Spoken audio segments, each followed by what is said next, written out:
Yoga is the nectar that I always come back to. I initially started yoga as a way of taking care of my physical body. I'm not naturally flexible, and I used to suffer from chronic low back pain, so I sought a practice that would help me address both of these areas. What the physical practice of yoga did for my physical body, and it wasn't long that I started to discover that the lessons of yoga penetrated me at this really deep level beyond just the physical body.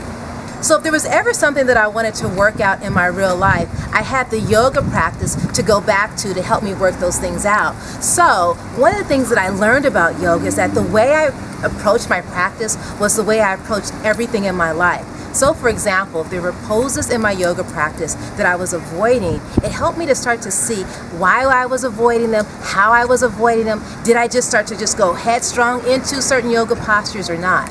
And then the way that I approach those helped me to find more mindful ways to approach challenging situations in my real life.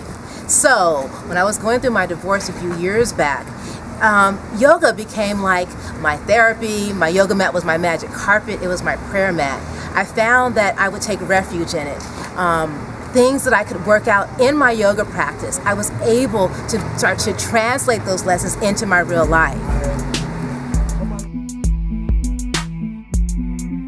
I just saw a guy a few minutes ago, and he told me, oh, I can't possibly do yoga. I can't even touch my toes. And I said to him, you don't need to touch your toes to do yoga.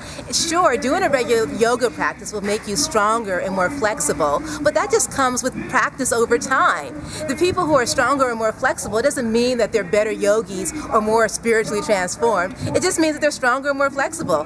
I say to my students all the time that the true practice of yoga does not take place on the mat. Sure, the mat provides us a really great opportunity to play with certain postures, to play with breathing.